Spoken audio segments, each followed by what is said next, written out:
हाँ, ये जो फेक फॉलोवर वाली आपने बात बोली, इसको आप कैसे लेते हो? कुछ लोग हैं जो ऐसा करते हैं। हाँ, मैंने देखा है कुछ लोगों को। लग रहा है फूड ब्लॉगिंग भी आप बढ़िया कर जाओगे अगर आपने वो नीच पकड़ ली मजा आता है। Drinks, soft drinks. हाँ यार, सॉफ्ट ड्रिंक्स। वो ड्रिंक्स नहीं है, कुछ लोग बड़े खराब हैं। फेवरेट होता है लस्सी।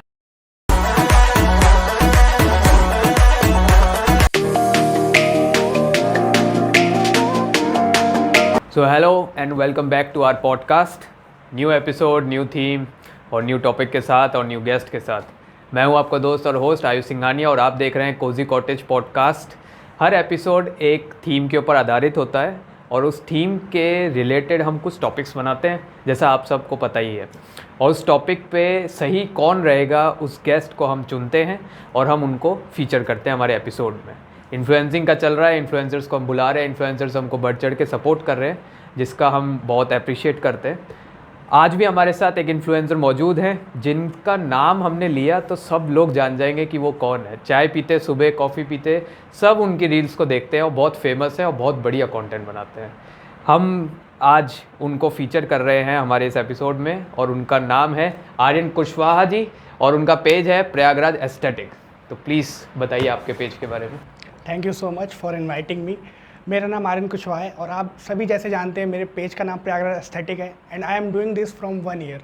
और मैंने ऑलमोस्ट 300 प्लस वीडियोस अपलोड किए और बाकी चीज़ें मैं अपलोड करता जा रहा हूँ। जैसे जैसे मैंने चीज़ें इम्प्रूव की है, मैं अपनी क्वालिटी और कंटेंट इम्प्रूव करता जा रहा हूँ और आपको बेस्ट टू बेस्ट कंटेंट देने का प्रयास करूँगा। कितनी पब्लिक है आपकी इंस्टाग्राम पे अभी? Around 35K। कैसा फील होता है आपको एज ए इन्फ्लुएंसर? कैसा फील होता है? काफ़ी अच्छा लगता है कि इतने लोग मुझे फॉलो कर रहे हैं, मेरी रील्स को पसंद कर रहे हैं और मेरे साथ इंटरेक्ट भी कर रहे हैं, जैसे डीएम्स के थ्रू या कॉल करके, तो लोग ईजिली इंटरेक्ट भी कर रहे हैं, तो मुझे काफ़ी अच्छा लगता है। आपको कमेंट्स आते हैं इतने सारे, आप जब भी रील्स डालते हैं कमेंट आते हैं, तो आपको कमेंट्स में जब आप कमेंट्स पढ़ते हैं तो सबसे ज़्यादा आपको इंतज़ार किस चीज़ का रहता है? कॉम्प्लीमेंट्स का या फिर रिएक्शंस का? बेसिकली कॉम्प्लीमेंट्स का रहता है कि क्या आप किस चीज़ में इम्प्रूव कर सकते हैं या क्या आपने बेटर किया, तो उस केस में मैं आगे बढ़ सकता हूँ कि ये मैं बेटर चीज़ें कर रहा हूँ, इस चीज़ में और कंटेंट ऐसे बन सकते हैं, तो वो चीज़ मेरे लिए ज़्यादा बेटर रहती है। तो कॉम्प्लीमेंट्स मोस्ट इंपॉर्टेंट है मेरे लिए। इन्फ्लुएंसिंग में बहुत सारे लोग हैं, बहुत सारी नीच हैं, लोग अलग अलग कंटेंट बनाते हैं। आपने जो नीच चुना वो इन्फ्लुएंसिंग का था, सिर्फ ब्लॉगिंग और लोगों को और प्रयागराज को एक्सप्लोर करना, लोगों को प्रयागराज के बारे में बता। आपने पेज का नाम प्रयागराज एस्थेटिक रखा, उसके पीछे क्या रीज़न? एस्थेटिक नाम से ही लगता है कि कुछ सोच के रखा। हाँ, काफ़ी सोचा था, लाइक बहुत सारे पेजेस थे, ऑलरेडी पेजेस के नाम पढ़ चुके थे, तो मैं सेम रिपीट कर नहीं सकता था, तो उसके लिए मैंने एस्थेटिक रखा कि बहुत अच्छे तरीके से मैं प्रेजेंट करूँगा, जैसे बाकी लोग करें उनसे थोड़ा अलग हट के और अच्छी तरीके से एक स्पेसिफिक और यू कैन से कि एक्साइटमेंट के साथ मैं उसको दिखाऊंगा। जब आपने ये ब्लॉगिंग का सिलसिला शुरू किया, सबसे शुरुआती दिनों में आपके पास क्या क्या चैलेंज थे, क्या प्रॉब्लम से आपने फेस किया? बहुत सारे चैलेंजेस रहते हैं, जैसे कि सबसे पहले आपके पास एक डिवाइस होना चाहिए जिसमें गुड कैमरा होना चाहिए, वो मेरे पास नहीं था, तो मैंने with the help of friends उनसे मांग कर या उनसे क्लिप्स लेकर मैंने स्टार्ट किया। तो स्टार्टिंग एक कुछ वीडियोस लाइक 4 to 5 वीडियोस में क्वालिटीज़ डल थी, मैंने ट्राई किया, मैंने अपने फ़ोन से भी शूट किया तो प्रॉब्लम्स हुई, बट फ्रेंड्स लोगों ने हेल्प किया, मैंने उनसे क्लिप्स लिया, चीज़ों को अच्छे तरीके से एडिट किया, तो उसके बाद मैंने कंटिन्यू कर दिया। हाँ, ये जो आपने बात बोली ना, ये सबसे ज़्यादा लोगों में बहुत कन्फ्यूजन रहता है कि वो ब्लॉग बनाना चाहते हैं, कंटेंट बनाना चाहते हैं, शूट करना चाह रहे हैं, तो गैजेट्स क्या क्या चाहिए? और मिथ सबसे ज़्यादा यही होता है कि आईफोन होना चाहिए, गिम्बल वगैरह ये सब चीज़ें होनी चाहिए, तभी आप कुछ कर सकते हो। तो इसके ऊपर आपकी क्या राय है? मैं ये नहीं कहूँगा कंपलसरी है होना, बट अगर है तो बेटर है, बट स्टार्टिंग फेज़ में आप इन्वेस्ट नहीं करना चाहेंगे। कोई भी इन्वेस्ट क्यों करेगा, उससे कुछ आउटकम दिखना चाहिए, आउटकम नहीं मिलेगा तो इन्वेस्ट नहीं करना चाहेगा, उससे मोटिवेशन ही नहीं आएगा। तो इस केस में मैं कहूँगा आप अपने दोस्तों से या मित्रों से हेल्प ले सकते हैं, अपने रिश्तेदारों से बात कर सकते हैं कि मैं ये करना चाहता हूँ, आप थोड़ी हेल्प कर सकते हैं क्या? अगर आपके पास डिवाइस है तो आप दे सकते हैं, या फिर आप जो अदर ब्लॉगर्स हैं उनसे कांटेक्ट कर सकते हैं, उनके साथ कंटेंट शेयर कर सकते हैं, तो ये बहुत बढ़िया रहेगा। आउटकम की जो आपने बात करी, जैसे हर चीज़ का एक लोगों को दिमाग में होता है कि भैया मैं ये जॉब कर रहा हूँ तो इस तारीख को मुझे सैलरी मिलनी है, या मैं बिज़नेस कर रहा हूँ तो इसका आउटकम क्या आएगा, तो सबके पास एस्टिमेट होते हैं। इन्फ्लुएंसिंग ऐसी चीज़ है जिसका कोई आउटकम फिक्स नहीं है कि किसी को 2 साल में मिल सकता है कुछ, किसी को 3 साल में मिल सकता है, किसी को पहले महीने से मिलने लग जाता है, कोलैबोरेशन जिसको हम कहते हैं। तो उसका आउटकम लोग कैसे डिसाइड करें कि कैसे आएगा आउटकम? स्टार्टिंग में आउटकम तो वही कॉम्प्लीमेंट रहेगा, लोग आपको प्रेस करेंगे, आपको खुशी होगी कि हाँ मैं ये कंटेंट दे रहा हूँ, लोगों को पसंद आ रहा है, तो आप और कंटेंट के लिए मोटिवेट होंगे, आप और कंटेंट देना चाहेंगे। फिर आता है कि आप उससे मनी कैसे क्रिएट कर सकते हैं with the help of collaboration. ये स्टार्टिंग में आपको मिलना थोड़ा मुश्किल है, तो आप बार्टर कोलैबोरेशन की ओर देख सकते हैं। अगर आप फूड ब्लॉगर्स तो आपको ईजिली बार्टर कोलैबोरेशन मिल जाएगा, तो आप वो ट्राई कर सकते हैं। अगर उसके अलावा अगर आप एक पॉइंट तक पहुंच गए हैं, एक रीच आपने गेन कर ली है, फॉलोअर्स हो गए हैं, उसके बाद आप पेड की तरफ अपना रुख कर सकते हैं। इतने इन्फ्लुएंसर्स हर जगह आपको दिखने को मिलते हैं, तो आपको ऐसा क्या लगता है कि इन्फ्लुएंसर्स के पूरी इंडस्ट्री हो गई एक तरीके से, तो इसमें सबसे बड़ा हाइप कौन से साल से आ गया कि इन्फ्लुएंसिंग हर कोई अब इन्फ्लुएंसर बनना चाह रहा है और इसी मार्केट में अब लोग घुसते जा रहे हैं? आपके ये पूरा आपका ओपिनियन है कि आपको कौन सा साल लगता है जहाँ से आपको लगा कि अब इन्फ्लुएंसिंग को सीरियसली लिया जा रहा है? बेसिकली मैं कहूँगा कोरोना टाइम पे सबने फ़ोन स्टार्ट कर दिया यूज़ करना। जो नहीं यूज़ करा था उसने भी स्टार्ट कर दिया यूज़ करना, हमारे पेरेंट्स लोगों ने भी। तो जो ऑडियंस है वो इंक्रीज़ हुई है कोरोना टाइम पे। वहाँ से पहले यूट्यूब में बूम आया, उसके बाद जस्ट इंस्टाग्राम पे। अब तो बहुत सारे क्रिएटर्स हैं, अनलिमिटेड क्रिएटर्स कह सकते हैं। आजकल डेली बेसिस पे लोग क्रिएटर्स बन रहे हैं, लोगों के पास जो टैलेंट है वो अपना दिखा रहे हैं, तो ईजिली ये इंक्रीज़ होता जाएगा। और मैं कहूँगा कोरोना टाइम पे इसका इंक्रीमेंट बहुत ज़्यादा हुआ था। तो मतलब इसका एक बहुत अच्छा इम्पैक्ट पड़ा। हाँ, कोरोना टाइम का बहुत ज़्यादा, वो लोगों को बहुत सारे फ़ायदे हुए। वर्क फ्रॉम होम उन्होंने किया, और साथ ही साथ जो कंटेंट नहीं बनाने की सोच रहे थे कि उनके पास गैजेट्स नहीं है या टाइम नहीं है, बेसिकली टाइम उन्हें बहुत ज़्यादा मिला कोरोना टाइम पे अपना कंटेंट के बारे में सोचने का। जब उन्हें आउटकम मिला उन्होंने और उसको आगे बढ़ाया। इन्फ्लुएंसर एक आप हैं, तो आपके हिसाब से इन्फ्लुएंसर्स क्या सही कर रहे हैं और क्या सही नहीं कर रहे हैं, आपका ओपिनियन हो सकता सही नहीं करना तो मैं ये नहीं कहूँगा। सबका अपना अपना एक नज़रिया होता है, अपनी अपनी एक सोच होती है किसी कंटेंट को दिखाने के लिए। तो अगर किसी ने स्टार्ट किया तो कुछ सोच कर किया होगा कि हाँ मैं आगे इस फील्ड में कुछ कर सकता हूँ, तो गलत तो नहीं कह सकते, लेकिन अनजाने में कभी कदार गलतियाँ हो जाती हैं। आप गलत चीज़ें प्रमोट कर सकते हैं, अगर हो गई हैं तो आप उसे एक्सेप्ट करें। आप एक सॉरी की स्टोरी डाल सकते हैं या वॉटेवर जो आप अपने साइड से कर सकते हैं वो ज़रूर करिए अगर आपसे गलतियाँ हो जाती हैं। पहले तो ध्यान रखिए, क्योंकि आप एक पास एक ऑडियंस है जो आप पर भरोसा करती है, तो ऐसी चीज़ें ना करें तो बेटर रहेगा। एक रिस्पॉन्सिबिलिटी फील होता है अब आपको? बिल्कुल, बहुत ज़्यादा, कि अगर मैं ऐसा कंटेंट नहीं दूंगा तो वो ऐसा रहेगा कि वो दूसरे प्लेटफॉर्म पे चले जाएंगे, दूसरी आईडीज़ को फॉलो करने लगेंगे, शायद मुझे अनफॉलो कर दें। तो एक रिस्पॉन्सिबिलिटी तो है ही है। और बेसिकली अगर मैं वैसा कंटेंट दे रहा हूँ, अचानक से मैं दूसरा कंटेंट दे दूँ, तो उन्हें भी ऐसा फील होगा कि उनके साथ स्कैम हो गया। उन्होंने इतने टाइम से फॉलो किया है, मुझे देख रहे हैं, कमेंट्स कर रहे हैं, लाइक कर रहे हैं, तो उनके साथ स्कैम टाइप का नहीं होना चाहिए। पहला कोलैबोरेशन कब हुआ? पहला कोलैबोरेशन एक फूड मीटअप टाइप का था, तो वहाँ पर हुआ था, तो वो बार्टर कोलैबोरेशन। कितना टाइम हो गया था उस टाइम आपको इन्फ्लुएंसिंग करते हुए? बहुत कम, मुश्किल से 1 या 2 महीने हुए रहे होंगे, और उस टाइम पे भी मेरे 4 to 5,000 फॉलोअर थे। अच्छा। तो सबसे पहला मैंने वहाँ फूड मीटअप किया था, तो मुझे भी काफ़ी अच्छा लगा। मैंने रील भी बनाई, उनका भी रिस्पांस काफ़ी सही था। हाँ। रील को अच्छी रीच भी मिली, तो उनका भी बेनिफिट हुआ। हमें भी एक कोलैबोरेशन मिल गया जो फर्स्ट टाइम था हमारे लिए, नेक्स्ट लेवल एक्सपीरियंस था। काफ़ी लोगों से मिलना कि ऐसे फूड मीटअप्स होते हैं, ऐसे ऐसे शूट्स होते हैं, तो ये चीज़ें हमने की, हमने काफ़ी कुछ सीखा। आपका कंटेंट फेसलेस रहता है कि आप खुद से बताते हैं? बहुत, जैसे कभी कभी मैं मतलब लोग पहचान जाएंगे अगर आप कहीं जा रहे हैं, तो अगर प्रयागराज एस्थेटिक को फॉलो करता है वो, तो वो आपको पहचान जाएगा? अगर वो हर रील मेरी देख रहे हैं, समझ रहे हैं, तो हाँ बेसिकली पहचान सकते हैं। कितनी बार होता है ऐसा कि आप कहीं जा रहे हैं और आपको लोग पहचान जाते हैं? बहुत ज़्यादा नहीं, क्योंकि लोग अगर जान भी रहे हैं तो वो आपसे मिलेंगे नहीं। ये है, उनके अंदर एक झिझक होती है। अच्छा। मेरे अंदर भी है, तो सबके अंदर होता है कि ये तो वीडियो ही बनाते हैं, क्या बोलें इनसे, कुछ अजीब सा लगता है ना। पर आपको फील हो जाता है कि ये पहचान गए मुझे? हाँ, उन्हें डाउट टाइप का होता है कि कहीं देखा है यार इनको। मैं भी किसी अगर बड़े इन्फ्लुएंसर को देखता हूँ, मुझे लगता है मैंने देखा हुआ है कहीं।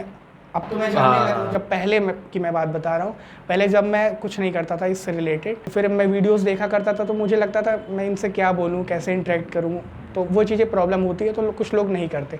बट अगर 1-2 लोग भी मिल जाते हैं तो बहुत बड़ी बात होती है। हर फील्ड में आदमी इंसान अपने एक प्रेरणा रखता है, एक आइडल को फॉलो करता है और रखता है।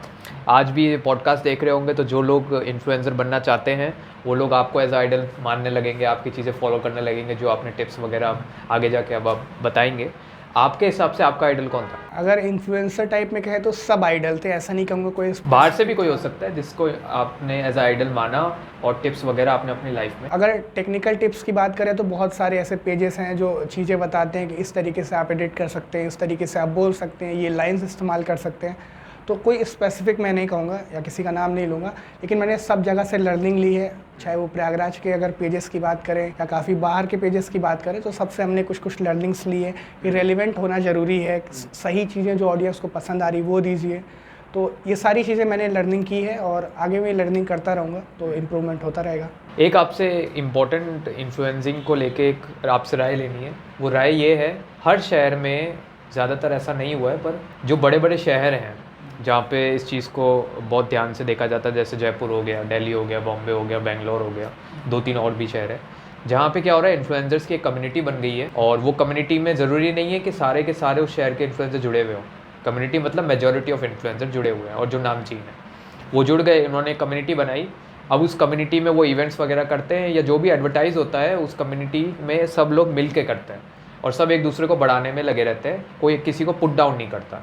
इस चीज़ को आप कैसे लेते हैं? मैं कहूँगा कम्युनिटी तो हमारे प्रयागराज में भी है, बहुत सारी क्रिएटर है, शायद इतने क्रिएटर्स दूसरे शहरों में ना हो। अगर ऑफिशियली नहीं बना वैसे भी। हाँ, ऑफिशियल कुछ नहीं है, हम मिलते हैं, लोग एक दूसरे को सपोर्ट करते हैं कि आपकी ये रील अच्छी थी, तो इस चीज़ में आप इम्प्रूवमेंट कर सकते हैं। तो ये फीडबैक हमारे लिए बहुत ज़्यादा इंपॉर्टेंट रहता है। तो लोगों से इंटरेक्ट करना, जो आपसे बहुत ज़्यादा फॉलोअर्स रीच पर हैं, वो आपकी हेल्प करते हैं, तो ये हमारे लिए बहुत अच्छी चीज़ है। तो ये अच्छे है, इन्फ्लुएंसिंग कम्युनिटी आप मानते हो अच्छी है, बस जस्ट ऑफिशियली नेम नहीं है, लेकिन एक दूसरे से इंटरेक्ट इजीली हम कर सकते हैं। मान लीजिए अगर कम्युनिटी बन जाए, ऑफिशियली अनाउंस हो जाए, आपको क्या लगता है कौन इसका हेड बनेगा? आई फील कि जो सबसे टॉप पेजेस हैं लाइक प्रयागराज ऑफिशियल और नंबर ऑफ एंगेजमेंट फर्क पड़ेगा उस पर या फिर एक्सपीरियंस का फर्क पड़ना चाहिए? बोथ मैं कहूँगा कि इंगेजमेंट भी होनी चाहिए, लोग ट्रस्ट करें, और दूसरी चीज़ अगर कोई मेहनत कर रहा है 5-6 सालों से, तो उसको रिस्पॉन्सिबिलिटी भी है, वो अपनी रिस्पॉन्सिबिलिटी को समझता है, वो वही चीज़ें देता है जो ऑडियंस के लिए सही है।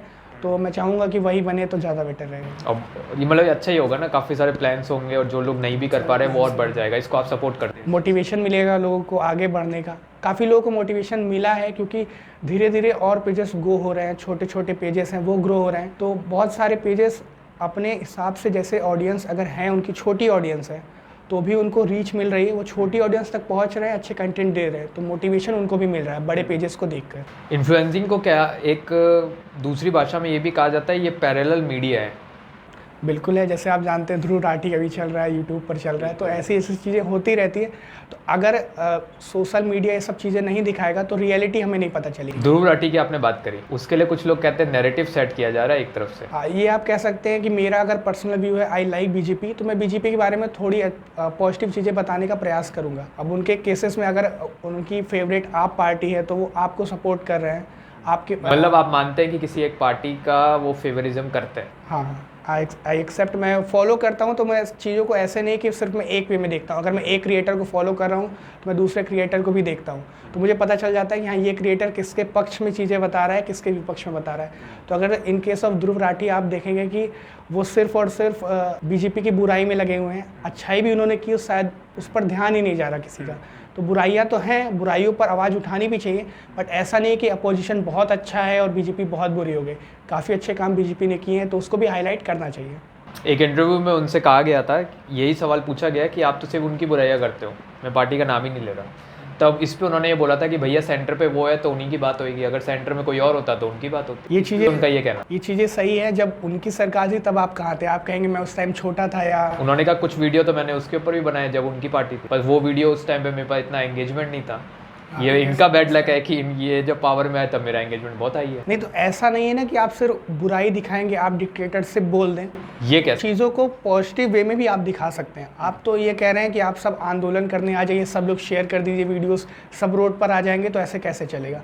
तो चीज़ों को पॉजिटिव वे में लेना चाहिए। जितने स्कैम्स हो रहे हैं, अगर आप इलेक्टोरल बॉन्ड वाला स्कैम देखें तो उस चीज़ में भी अगर आप देखेंगे तो पॉजिटिव निगेटिव दोनों चीज़ें हैं। अगर सरकार ने कुछ किया था तो शायद वो पॉजिटिव सोच कर किया था, बट उसके बाद निगेटिव चीज़ें होने लगी, स्कैम्स होने लगे, तो उस चीज़ को भी अच्छे तरीके से दिखाना चाहिए। ऐसा नहीं कि वो पूरी तरीके से स्कैम था, तो उसकी नॉलेज लोगों तक पहुंचनी चाहिए कि क्यों स्टार्ट किया गया और धीरे धीरे कैसे वो स्कैम बनता गया। तो ये चीज़ें ध्यान देनी चाहिए। हम पॉलिटिकल बिल्कुल नहीं है और ना हम किसी पार्टी के सपोर्टर हैं, तो अब हम पॉलिटिकल पे नहीं जाएंगे। इन्होंने क्योंकि नाम लिया तो हमने उस पर चर्चा करी। होली कैसी गई? बढ़िया थी होली, काफ़ी आनंद आया, काफ़ी चीज़ें शूट की, काफ़ी जगह मैं घूमा, तो बहुत बढ़िया होली रही। बाकी के कंपैरिजन में पहले मैं एज अ इन्फ्लुएंसर नहीं देखता था इसको, बट उसके बाद एक रिस्पॉन्सिबिलिटी हो गई कि होली वीडियो वगैरह की वीडियोस बतानी है, तैयारियाँ कैसी चल रही हैं, हाँ तैयारियाँ कैसे चल रही है, लोगों से मिलना पड़ेगा, जाना पड़ेगा। मैं जल्दी लोकनाथ नहीं जाया करता था, सिर्फ होली के टाइम पे जाया करता था, लेकिन फिर मैंने उसके 2-3 दिन पहले भी मैं गया कि कैसे तैयारियाँ चल रही है, कैसे आगे चीज़ें होने वाली है। तो वो चीज़ें मैंने बताई। तो एज ए इन्फ्लुएंसर अब ये मैं चीज़ें कर रहा हूँ जो मैं पहले नहीं करता था। अब मैं ज़्यादा घूमने लगा हूँ, ये कह लीजिए, मैं चीज़ों को और एक्सप्लोर करने लगा हूँ। तो ये चीज़ें अब एज ए इन्फ्लुएंसर हो रही हैं। प्रयागराज को आपने प्रमोट किया कि प्रयागराज ने आपको प्रमोट किया? अब प्रयागराज ने मुझे प्रमोट किया कह लीजिए, क्योंकि मैं वो चीज़ें ऑलरेडी प्रयागराज में हैं और शायद बहुत लोग मुझसे बेटर दिखा रहे हैं। तो मैं भी उसका पार्ट बनना चाहता था, तो मैं भी उसका पार्ट बना। मैंने भी उसको चीज़ें एक थोड़ा अलग वे में चाहिए कि हाँ मैं प्रेजेंट करूँ, और मुझे उसका रिस्पॉन्स मिला और मैं चीज़ें आगे ऐसे करता गया। प्रयागराज का आपने इतना एक्सप्लोर कर दिया, इतने जगह आप गए हुए हैं, और आप तो कई जगहों को तो नाम लेते ही आप उसका सब समझ जाएंगे कि उस जगह वो कैसी दिखती है, उसका लेफ़्ट राइट क्या है। क्या प्रयागराज में अभी भी कुछ ऐसी जगह हैं जहाँ पे आप अब तक नहीं गए हो, एक्सप्लोर नहीं किया? ऑलमोस्ट मैं सभी जगह एक्सप्लोर कर चुका, लेकिन कहेंगे कि बहुत अच्छे तरीके से तो मैंने अभी करेली ने एक्सप्लोर किया, काफ़ी फूड ब्लॉगर्स ने एक्सप्लोर किया है। बट मैं करेली थोड़ा कम जाता हूँ, या कह लीजिए मेरे घर से थोड़ा दूर पड़ता है, तो मैं वहाँ कम जाना पसंद करता हूँ। बट मैं एक्सप्लोर करूँगा जरूर। अभी भी बहुत कुछ है देखने लायक। हाँ, काफ़ी कुछ है। आप जैसे जैसे एंटर करते जाएंगे ना, आपको कुछ बड़ा दिखता जाएगा। अगर वो प्रेजेंट में वो चीज़ें चल रही हैं तो वो इम्प्रूवमेंट होता रहता है। आगे भी गवर्नमेंट भी काफ़ी चीज़ें प्रयागराज में कर रही है। अब तो कुंभ आने वाला है, काफ़ी कुछ बड़ी चीज़ें होने वाली है, तो एक्सप्लोर करने का बहुत सारा मौका मिलने वाला है। आप कंटेंट सेलेक्ट कैसे करते हैं कि कल मैं यहाँ पे जाऊँगा और ये मुझे रील्स बनानी है और परसों तक मुझे ये शेड्यूल करना है, ये कैसे आप? जैसे किसी ब्रांड ने कांटेक्ट किया या किसी शॉप ओनर ने कांटेक्ट किया, तो अगर वो वीडियोस हैं तो वो शेड्यूल रहती है कि इस टाइम पे करना है। अगर अलग कंटेंट की बात करें तो अगर कोई डेट फिक्स है कि ये इवेंट होने वाला है, तो उस इवेंट को उस दिन शूट करना है, लेकिन वीडियोस लगभग 1 या 2 दिन बाद पड़ती है। एक वो हो गया, और एक नॉर्मल कंटेंट, जैसे कोई प्लेस है, मैं वहाँ विजिट करूँगा, फिर मैं वो वीडियो बनाऊँगा, तो उसमें मैं अपना टाइम ले सकता हूँ, 2 से 3 दिन भी ले सकता हूँ, या मैं चाहूँ तो अगर एडिट करके उसी दिन भी डाल सकता हूँ। तो ये मेरे ऊपर डिपेंड करता है। और अगर बात करें कि कैसे चूज़ करता हूँ, तो मैं ऑलरेडी जो अवेलेबल चीज़ें हैं, जिनकी वीडियोस मैंने अब तक अपलोड नहीं की है, उसको और कैसे अच्छे वे में दिखाएं और थोड़ा एस्थेटिक करके दिखाएं, जैसे मेरे पेज का नाम है। तो वो चीज़ें मैं ट्राई करता रहता हूँ। मिक्स कंटेंट कह लीजिए, इन्फॉर्मेटिव भी मिला के और काफ़ी अच्छी चीज़ें दिखाते हुए उसको प्रेजेंट करना। जैसे अभी मैंने हाल ही में इलाहाबाद यूनिवर्सिटी की रील बनाई थी, आर्ट फैकल्टी और साइंस फैकल्टी। मुझे उतनी कुछ खासा रीच नहीं मिली, लेकिन मुझे खुद को सेटिस्फेक्शन हुआ कि मैंने ये चीज़ें अच्छी अपलोड की हैं, लोग पसंद करेंगे आगे। कंटेंट आपने बनाया? हाँ, मेरी रिस्पॉन्सिबिलिटी कंटेंट देना, व्यूज़ जाना ना जाना, लोगों को वो लोगों पब्लिक। इन्फ्लुएंसिंग में इतने सारे इन्फ्लुएंसर्स जो होते हैं, उन सब की रेस लगी रहती है कंटेंट के ऊपर। वो कंटेंट बनाते हैं जो कि उनके हाथ में। अब खेल आ जाता है रैंकिंग का। रैंकिंग में जो चीज़ का लोग राय देते हैं, एसईओ करिए। एसईओ के बारे में आपने, तो उसको आप कैसे लेते हो? एसईओ अब तक आपने अपने चैनल का करने की कोशिश करी, या अब तक आप सोच रहे हो इसका? नहीं, बेसिकली उस फॉर्मेट में मैं नहीं गया हूँ। मैं बेसिकली, मेरा क्या रिस्पॉन्सिबिलिटी रहता है, जस्ट रील मेकिंग करना, जितना मैं अपना बेस्ट दे सकता हूँ। फ्यू हैशटैग्स यूज़ करना, लोगों को टैग कर देना। सिंपली मेरी टाइमिंग जो रहती है वो नाइट में 8:50 के अराउंड रहती है। अगर कुछ स्पेशल कंटेंट है, या इवेंट रहा हो, या कुछ चीज़ें प्रयागराज में स्पेशल हुई हो, तो मैं मॉर्निंग या आफ्टरनून में भी रील्स अपलोड करता हूँ। तो ऐसा कुछ स्पेसिफिक नहीं है कि मैंने ये ऐसा कुछ बनाया है। इंस्टाग्राम के अलावा सोशल मीडिया प्लेटफॉर्म कौन सा पसंद है? यूट्यूब। बेसिक मुझे यूट्यूब ज़्यादा पसंद है as compare to Instagram. But इसके मामले में हाँ, ये भी कह सकते हैं, लेकिन बहुत नॉलेजेबल है। अगर आप इंस्टाग्राम का कंटेंट देखें तो बहुत गिरता जा रहा है। मैं कहूँगा पॉजिटिव चीज़ें हैं, बट नेगेटिव चीज़ें हावी हो रही हैं धीरे धीरे। But in case of YouTube बहुत सारी नॉलेज है। आप यूट्यूब से क्या नहीं सीख सकते। मैं ऑलमोस्ट 4 to 5 ईयर्स से मैं यूट्यूब चला रहा हूँ, देख रहा हूँ, चीज़ों को समझ रहा हूँ। मैंने नॉलेज गेन की है। अब मैं चाहता हूँ कि धीरे धीरे मैं उसको इम्प्लीमेंट करने का ट्राई करूँ। मुझे और कहीं रिस्पॉन्सिबिलिटी मिलेगी कि हाँ, ये चीज़ें आप करिए, तो मैं उसको इम्प्लीमेंट करने का ट्राई करूँगा। अब तक यूट्यूब पे नहीं आया? नहीं, यूट्यूब पे ऐसा कोई पेज पेज नहीं बनाया है, लेकिन पहले ऐसे चैनल वगैरह बनाए थे। मैंने एडिटिंग का एक चैनल बनाया था लगभग 2 साल पहले। मुझे उसमें ठीक ठाक रीच मिली थी, लगभग 200-300 ऐसे सब्सक्राइबर हुए थे।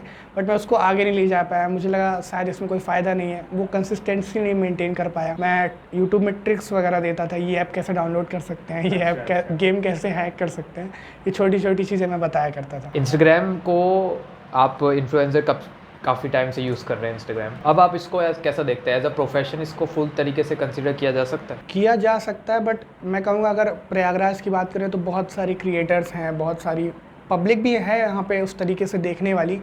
बट मैं कहूँगा अभी मैं उस केस में नहीं जा रहा हूँ कि मैं उसको पूरी तरीके से फॉलो करूँ। मेरा भी कॉलेज है, मुझे उसको भी देखना रहता है। तो चीज़ें मैं धीरे धीरे इम्प्लीमेंट कर रहा हूँ। अगर मुझे लगेगा कि मैं इसमें पूरी तरीके से जा सकता हूँ, या मुझे बहुत ज़्यादा बेनिफिट मिलेगा, या बाहर की चीज़ें भी जैसे एक्सप्लोर करनी हो, ट्रैवलिंग करनी हो, तो अगर वो चीज़ें मैं भी दिखा पाऊँगा ऑडियंस को with the help of new page या सेम पेज, तो मैं वो ट्राई करना जरूर चाहूँगा। अभी एयर शो हुआ था, एयर शो पे आपकी जो रील्स थी, मुझे तो पता है पब्लिक को बताइए कितनी वायरल गई, कितनी रीच गई? मुझे लगता है शायद मैं फर्स्ट या सेकंड जो इन्फ्लुएंसर था उसको अपलोड करने वाला, तो मुझे उसमें 2 मिलियन की रीच मिली, मुझे काफ़ी सही लगा। 2 मिलियन 20 लाख। क्योंकि उस टाइम पे मेरा पेज लाइक बहुत कम था, लगभग 1000 फॉलोअर्स रहे होंगे, तो उस केस में 2 मिलियन आपको बहुत बड़ा लगता है। अब इस केस में नहीं लगेगा, क्योंकि आपको लगेगा कि 100 के हो गए हैं, किसी के 150 है, किसी के 400 प्लस के हैं, तो उन केस में उनको नहीं लगेगा। बट मेरे लिए जिसके 1000 फॉलोअर थे उस टाइम पे वो रीच गेन करना काफ़ी अच्छा था। मुझे लगा उस टाइम पे ये चीज़ें नीडेड है, लोगों को इन्फॉर्मेशन नहीं मिली है। 1-2 रील्स जस्ट अपलोड हुई थी, तो मैंने सेकेंड या थर्ड रील अपलोड की, तो मुझे उसमें काफ़ी अच्छी रीच मिली और मुझे लगभग 2000 के आसपास उसमें से फॉलोअर्स भी मिले। तो अब हमारा एक दूसरे पार्ट की तरफ हम जाते हैं पॉडकास्ट के। इसमें क्या होता है कि हम लोगों से राय पूछते हैं कि अब हमारे पॉडकास्ट के गेस्ट हैं, वो इन्फ्लुएंसर हैं, वो जो जिस भी थीम से हैं, हमारा थीम ये है, गेस्ट रिवील हमारा पॉडकास्ट में ही होता है। तो हम उनसे सवाल जवाब पूछते हैं, तो वो हमको सवाल भेजते हैं, उन सवालों को जोड़ के हम 3 टॉपिक्स के 2-2 क्वेश्चन बनाते। तो अब ये कम्प्लीटली पब्लिक के सवाल हैं जो मैं आपसे चाहता हूँ कि आप इसके ऊपर बताएं। तो पहला टॉपिक है blogging as a career choice. इसका पहला सवाल है, ब्लॉगिंग कैरियर शुरू कैसे किया जाए? आम भाषा की बात करूं तो जस्ट आपके पास एक फ़ोन होना चाहिए, बहुत अच्छी क्वालिटी का भी नहीं होगा तो भी चलेगा। Just start making videos. अगर वीडियोस आप बनाना स्टार्ट कर देंगे, आपको एक एक्सपीरियंस हो जाएगा वीडियोस बनानी कैसे। और अगर आप अपनी नीश देखिए किस चीज़ में आप बेटर हैं। लोगों का क्या रहता है, वो ढूंढते रहते हैं यार किस चीज़ में बनाओ। सब तो अब इस समय आगे बढ़ चुके हैं, मेरे लिए शायद कुछ प्लेटफॉर्म है ही नहीं, या मेरे लिए कोई नीश बची ही नहीं है। बट ऐसा होता है, आप with the passage of time आप सीखते हैं कि आप किस चीज़ में बेटर हैं, तो आप वो चीज़ें दिखाना पसंद करते हैं और उसमें आप लर्निंग लेने में भी हिचकिचाएंगे नहीं, आप धीरे धीरे सीखेंगे। तो वो चीज़ें आप दिखाएं जिसमें आप बेस्ट हैं या बेस्ट बन सकते हैं, तो वो चीज़ें आप दिखाने को ट्राई करें और just with the help of mobile phone आप स्टार्ट करें। तो दूसरा सवाल हमारा ये है, क्या एक नया ब्लॉगर को किस तरीके का कंटेंट क्रिएट करना चाहिए ऑडियंस एंगेज करना? रिलेटेबल होना चाहिए। अगर वो डेली लाइफ से रिलेट कर पा रहे हैं तो बहुत बढ़िया है, और रेलिवेंट होना चाहिए। ऐसा नहीं बहुत पुराने कंटेंट आप दे रहे हैं जो काफ़ी इन्फ्लुएंसर्स दे चुके हैं या आपसे बेटर दे चुके हैं, तो वो आपकी रील क्यों देखेंगे। तो ये इंपॉर्टेंट है कि आप उनसे बेटर दें और उनकी जो एक्सपेक्टेशंस हैं आपसे, वो आप उस पर खरे उतरें। हमारा दूसरा टॉपिक है कंटेंट क्रिएशन एंड मोनेटाइजेशन। तो इसका पहला सवाल है, क्या है कुछ ऐसे कंटेंट क्रिएशन टिप्स जो बिगिनर्स को फॉलो करना चाहिए? मैं कहूँगा कि अगर आप एक कंटेंट बना रहे हैं तो उसको थोड़ा प्रोफेशनल वे में ट्राई करिए। अगर आप सोच रहे हैं ब्रांड कोलैबोरेशन लेने का, तो ऐसा नहीं है कि आप बहुत सारी मेम्स अपलोड कर रहे हैं और फॉलोअर्स जस्ट गेन कर रहे हैं। तो ब्रांड एक टाइम पे हिचकिचाएगी कि मैं इनको क्यों अप्रोच करूं, इनका कंटेंट तो उस टाइप का है या मेम्स टाइप का है, तो उसमें प्रॉब्लम्स होती है। तो थोड़ा उसको प्रोफेशनल दिखाने का ट्राई करें, तो वो ज़्यादा हेल्पफुल रहेगा उनके लिए भी और आपके लिए भी उन तक पहुँचने में। क्योंकि प्रोफेशनल रील्स रहेगी तो लोग ज़्यादा पसंद करेंगे, ज़्यादा इंटरेक्ट करेंगे, एंगेजमेंट अच्छी होगी, तो ब्रांड भी ज़्यादा आपको पसंद करेगा। दूसरा सवाल है, कंटेंट मोनेटाइजेशन के लिए सबसे इफेक्टिव प्लेटफॉर्म्स कौन से हैं और कैसे यूटिलाइज किया जा सकता है? मैं तो कहूँगा यूट्यूब से बेटर कुछ नहीं है। अगर आप यूट्यूब पे कर सकते हैं, थोड़ा आप टाइम दे सकते हैं, डेली लाइफ से निकाल कर टाइम दे सकते हैं, और आपको इंस्टेंट ग्रोथ नहीं चाहिए, आप वेट कर सकते हैं, मेहनत कर सकते हैं, पेशेंस होना चाहिए। हाँ, पेशेंस बहुत इंपॉर्टेंट है। In case of Instagram patience अगर नहीं भी है तो शायद आप कर सकते हैं, बट होप मत छोड़िए। अगर आप कंसिस्टेंसी मेंटेन करके रखेंगे तो इंस्टाग्राम पर आप इजीली एक अच्छी रीच पा सकते हैं। But in case of YouTube शायद आप इतनी जल्दी ना पा पाएँ, तो आपको एक पेशेंस होना चाहिए कि इतने टाइम के बाद इतने कंटेंट और इतने वीडियोस में अपलोड करूंगा। अगर रिस्पांस मिलता है then I will continue, otherwise I will move on to the another episode और अनदर थीम। प्लेटफॉर्म ही चेंज कर लो, या तो प्लेटफॉर्म भी आप चेंज कर सकते हैं। हाँ। हमारा आखिरी जो टॉपिक है वो है इन्फ्लुएंसर मार्केटिंग स्ट्रेटेजीज के ऊपर। तो उसका पहला सवाल है, आपके क्या टिप्स हैं अपने ऑडियंस को एंगेज करने के लिए और उन्हें इन्फ्लुएंस करने के लिए? आपके अपनी ऑडियंस। अगर मैं अपनी ऑडियंस की बात करूँ तो जैसे जिस इलाके में रहता हूँ, मैं चकिया में रहता हूँ, तो मेरी कुछ ऑडियंस चकिया से भी होंगी और बाकी एरियाज से भी होंगे। तो ऐसा स्पेसिफिक नहीं है कि मैं उस एरिया के बारे में बताऊँ। तो मेरा रहता है कि जो चीज़ें हो रही हैं वो मैं एक्सपीरियंस जो कर रहा हूँ वो चीज़ें मैं अच्छी तरीके से दिखा पाऊँ, और ऑडियंस तभी रिलेट कर पाएगी अगर वो उस जगह पर गई हो, उसने वो चीज़ें देखी हो और आप उसे और अच्छे तरीके से दिखा रहे हो। अगर जैसे कॉलेजेस या स्कूल्स की मैं बात करता हूँ, अगर वो आप उस स्कूल या कॉलेजेस में वो पढ़े हुए हैं जो एक्स स्टूडेंट्स हैं या अभी जो पढ़ रहे हैं वो भी स्टूडेंट्स, अगर आप उनकी रील मतलब आपकी रील उन तक पहुँच रही है तो बहुत बढ़िया रिलेटेबल कंटेंट फाइंड करेंगे और वो उनको स्टोरीज़ पर शेयर करेंगे, अपने पुराने फ्रेंड्स के साथ शेयर करेंगे, उन्हें टैग करेंगे, कमेंट्स करेंगे। तो ये एक्सपीरियंस मैं उन्हें देना चाहता हूँ with the help of my videos, with the help of my stories. मैं उनको एक्सपीरियंस देना चाहता आखिरी सवाल है हमारा, किस तरह से आप अपने स्पॉन्सरशिप्स को चूज़ करते हैं और क्या आपको ये कोलैबोरेशंस अपने ब्रांड के ग्रोथ में असरदार लगती है? हूँ। हाँ, कोलैबोरेशन से काफ़ी फ़ायदा होता है और लोग आपके बारे में जानेंगे और ब्रांड्स आपको मतलब अप्रोच करने का ट्राई करेंगे। तो अगर कोई मुझसे बोलता है या कि अगर इस स्कूल या इस कॉलेज की वीडियो बनानी है या इस पार्टिकुलर शॉप की बनानी है, इस पार्टिकुलर रेस्टोरेंट या कैफ़े की बनानी है, मैं उनसे इंटरेक्ट करता हूँ। अगर वो मेरी एक्सपेक्टेशन से मीट करते हैं तो मैं आगे बढ़ता हूँ और उनसे और चीज़ें बात करता हूँ। अगर पेड कोलैबोरेशन हो रहा है तो बेटर है। अब मैंने बार्टर कोलैबोरेशन लेना बंद कर दिया है। तो मैं स्टार्टिंग में लिया करता था लगभग 5 to 10,000 तक में। मैंने कुछ किए हुए हैं बार्टर कोलैबोरेशन, बट अब मैं बेसिकली पेड कोलैबोरेशन की ओर देखता हूँ। तो ये था हमारा पब्लिक Q&A सेशन। तो Q&A सेशन के बाद थोड़ी सी अब बात करते हैं और चीज़ों के ऊपर। तो आर्यन भैया बताइए, प्रयागराज के बाहर आपने कभी कोई ब्लॉगिंग वगैरह कोई कंटेंट बनाया अभी तक? पहले तो बेसिकली मैं कंटेंट बनाता नहीं था, लेकिन मैं घूमा हूँ तो मैंने ऐसे पर्सनल के लिए, जैसे लोग स्टोरीज वगैरह के लिए वीडियो बनाते हैं, रील के लिए नहीं, स्टोरीज के लिए मैं ऐसे थोड़े मोड़े वीडियोस बनाता रहता था। बट जब मैंने इस पे प्रयागराज एस्थेटिक का अपना एक पेज बनाया, उसके बाद मैंने थोड़ा बाहर भी ट्राई किया। जैसे मैं मैया गया था तो मैंने उसकी भी वीडियो अपलोड की, मुझे ठीक ठाक रिस्पॉन्स मिला, मतलब क्योंकि प्रयागराज की ऑडियंस इतना ज़्यादा फोकस नहीं करती उस पर, बट मुझे बाहर की ऑडियंस में इतना सपोर्ट मिला कि मैं मुझे और अच्छी तरीके से दिखा सकता हूँ। तो अगर आगे मुझे ट्रैवलिंग का मौका मिला, बिकॉज मैं कॉलेज स्टूडेंट हूँ तो उतना ट्रैवल नहीं कर पाता हूँ, बट अगर मैं आगे जाकर ट्रैवल करूंगा तो मैं वो चीज़ें ट्राई करना चाहूँगा और एक्सप्लोर करना चाहूँगा और बेटर कंटेंट दे सकूँ। कॉलेज में तो सब जानते होंगे आप। क्लास के तो सभी लोग जानते हैं कि हाँ ये ऐसे वीडियोस बनाता है। एक मेरा फ्रेंड भी है तो वो भी साथ में वीडियोस बनाता है। फैन फॉलोइंग तो होगी अच्छी खासी। हाँ ठीक है, लेकिन थोड़ा बहुत मजाक भी उड़ते हैं, यार वीडियो बनाएगा ये वो। थोड़ा बहुत ट्रोलिंग होती है, सबके साथ होती है। अगर दोस्त है तो ट्रोलिंग तो होगी, मजाक मस्ती चलता रहता है। मेरे कॉलेज का ऐसा माहौल ही है कि सब दोस्त हैं, एक दूसरे को ट्रोल करते रहते हैं। हाँ, हर जगह अच्छा लगता है और थोड़ा बहुत प्रेज भी करते हैं, यार तुम्हारे इतने फॉलोअर्स हो गए, तुम्हें ये रीच मिल रहा है, यार बहुत तेज तुमने ग्रो किया है। तो ये चीजें मुझे अच्छी लगती है, सुनकर काफी अच्छा लगता है। अब तक का कोई मेमोरेबल मोमेंट जो आपको हमेशा याद रहेगा, आपको ऐसा लगता एक्चुअली मैं गया हुआ था ये विश्वेश्वरैया डिग्री कॉलेज, ये है आपका सलोरी में। है? अच्छा। तो मैं वहाँ पे जस्ट अपने फ्रेंड के साथ गया हुआ था, तो मुझे लगा मैं वहाँ पे गया तो मैं वहाँ पर वीडियो शूट करनी। तो देयर वाज अ गर्ल, उसने रिकॉग्नाइज किया, that was a prime time, but अच्छा। मुझे काफी अच्छा लगा। बहुत अच्छी तरीके से उसने बोला और जस्ट लाइक कि सेल्फी सर वो वाला मोमेंट था।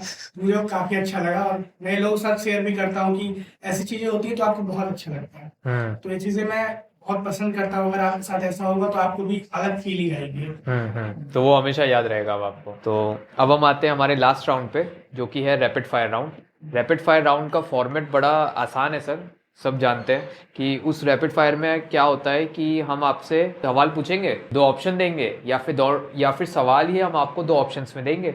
आपको उन दो में से ऑप्शंस में अगर दोनों सही लगे या दोनों गलत लगे तो आप स्किप भी कर सकते हो, नहीं तो चुनना आपको एक ही है। ये मेन फॉर्मेट है। तो पहला रैपिड फायर राउंड है, पनीर टिक्का या चिकन टिक्का? पनीर टिक्का, क्योंकि मैं वेज प्रीफर करता हूँ, नॉन वेज में नहीं।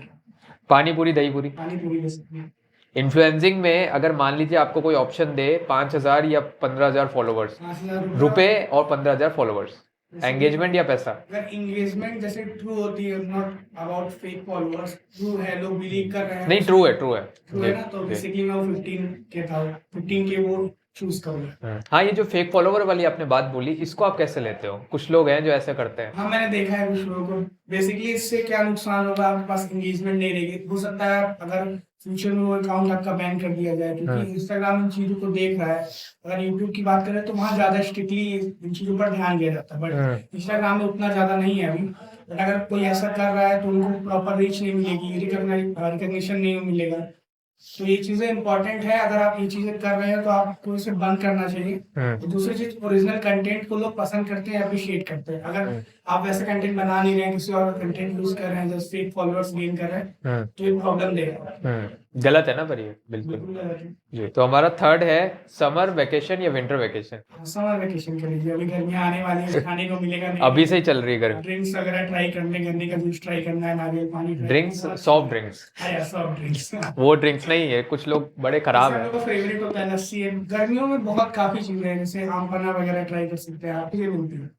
लग रहा है फूड ब्लॉगिंग भी आप बढ़िया कर जाओगे अगर आपने वो नीच पकड़ ली मजा है। आता है।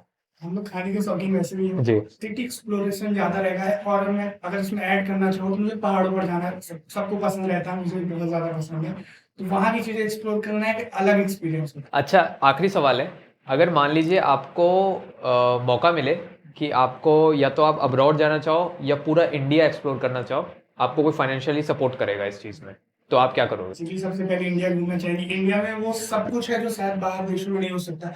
इतनी वैराइटीज हैं, अगर कास्ट के ऊपर देखें, All season। ट्रेडिशन के ऊपर देखें, सीजन्स के ऊपर देखें, सारी चीजें आपको यही मिल सकती है। आपको शायद पूरा इंडिया एक्सप्लोर करने में वो जन्नत वाली फीलिंग आ जाए कि काफी यहाँ कुछ जंगल है, बर्फ है, बीच है, सब कुछ है। सब कुछ है। आपको different languages, different people, different opinion, बहुत कुछ मिलेगा। आप धीरे धीरे इतनी लर्निंग कर लेंगे। किसी एक्टर की मैंने वो पॉडकास्ट थी था, मैंने सुना था कि आप टाइम लीजिए और आप ट्रेन से या मतलब बहुत बढ़िया एक्सपेंसिव चीजें इस्तेमाल ना करके ट्रैवलिंग करिए, आप बहुत कुछ सीखेंगे। एक्टर का नाम मुझे नहीं याद आ रहा है, लेकिन काफी कुछ आप एक्सप्लोर कर सकते हैं with the help of travelling. काफी क्रिएटर्स हैं, उन्होंने ट्रैवलिंग के जरिए बहुत कुछ बड़ा गेन किया है, और जो एक्सपीरियंस वो गेन करते हैं वो कोई पेड नहीं हो सकता, कोई पे नहीं कर सकता उस चीज के लिए। एक जो जगह जहाँ पे इंडिया की आप जाना चाहते हैं अब तक गए नहीं? जैसे अभी जम्मू एंड कश्मीर नहीं गया हूँ, तो मुझे वहाँ जाना है। और बहुत सारी चीजें जो एक्सप्लोर करनी है, जैसे मनाली हो गया। काफी चीजें जो घूमने वाले डेस्टिनेशन है उसे भी कवर करना है। लिस्ट है आपके पास अच्छी खासी? बहुत सारी लिस्ट है। जिस दिन हमारे पास वो क्या बोलते हैं एक्सपेंसिव थिंग्स ना हो, लेकिन थोड़ा बहुत इतना है कि मैं ट्रैवल कर सकता हूँ। एक्सपेंसिव थिंग्स की मैं कामना नहीं करता हूँ, लेकिन अगर थोड़ा बहुत भी है तो मैं उसे इन्वेस्ट करना चाहूंगा ट्रैवलिंग में। अगर तो नहीं, पर जब आप जाएंगे तो ट्रैवल ब्लॉग बनाएंगे वहाँ का? उसका सेपरेट चैनल होगा या यही है? मैं तो खुद के लिए भी बनाना चाहूंगा और ऑडियंस को दिखाना भी चाहूंगा, तो उसके लिए मैं अलग पेज बनाना चाहूंगा, क्योंकि ये प्रयागराज का पेज है, ये इसको डेडिकेट होना चाहिए। तो ये इसके लिए ऑडियंस वेट करती है कि हाँ ये रील अपलोड होगी, इस तरीके की रील अपलोड होगी। तो अगर मैं नहीं अपलोड करूंगा तो कोई और करेगा, ये पेज हमेशा रहेगा। मैं इसमें इम्प्रूवमेंट करता चाहूंगा, और धीरे धीरे हम लोग, मेरा एक फ्रेंड है तो वो भी मेरे साथ लगा रहता है, तो हम चीजें इम्प्रूव करते रहेंगे। पॉडकास्ट का आखिरी सवाल, वन मैन आर्मी है या आपके पीछे एक टीम है? जैसे मैंने अभी जस्ट अभी बोला कि हाँ मेरा एक फ्रेंड है, तो हम लोग कहीं भी जाते हैं तो साथ में जाते हैं। अगर ब्लॉगिंग आप सोच रहे हैं तो कोई साथ में रहता तो बेटर रहता। आपका अकेले जाने का मन नहीं करता, बट ऐसा नहीं है कि मैं किसी के भरोसे हूँ। तो मैं अगर मुझे अकेले जाना होता है तो अकेले जाता हूँ, ट्रैवलिंग करता हूँ और एक्चुअली एक्सप्लोर करता हूँ। तो किसी के ऊपर नहीं रहता, ये आपके ऊपर है कि अगर आप करना चाहते हैं तो आप अकेले भी कर सकते हैं। बट एक जिसको कहते हैं कैमरामैन या जो साथ में होता है सपोर्ट के लिए, तो वो एक हो तो बेटर रहेगा। तो ये थे आर्यन कुशवाहा, प्रयागराज एस्थेटिक्स। सर बहुत बहुत शुक्रिया आपका कि आपने हमको मौका दिया और आप हमारे पॉडकास्ट में फीचर हुए। हम दिल से बहुत खुश हैं इस चीज़ को लेके। एक आपसे रिक्वेस्ट है कि आप अपनी ऑडियंस को एक अपील कर दें कि हमारा पॉडकास्ट कोजी कॉटेज देखते रहे और हम मेरा चैनल यूट्यूब पे सिंघानी आयुष को सब्सक्राइब करें, लाइक करें। अगर उसमें कोई कमी लगे या कुछ सजेशन देने हो तो कमेंट जरूर करें। मैं आप सभी से चाहूंगा कि इनका पेज एक बार देखिए। इनका जो पॉडकास्ट होता है 2-3-4 पॉडकास्ट ऑलरेडी अवेलेबल है वहाँ पर, तो आप पॉडकास्ट जरूर इनका देखिए। अगर आप एक वीडियो देखें, सिर्फ एक वीडियो देखेंगे तो आपको काफी लर्निंग मिलेगी। उसको लाइक शेयर सब्सक्राइब कर सकते हैं आप, और चीजें आप सीख सकते हैं with the help of my podcast also. आप चीजें लर्न कर सकते हैं। जैसे मैंने थोड़ी चीजें बताई, शायद आपको थोड़ा बहुत सीखने को मिली। बाकी और पॉडकास्ट के वीडियोस में आपको बहुत कुछ सीखने को मिलेगा।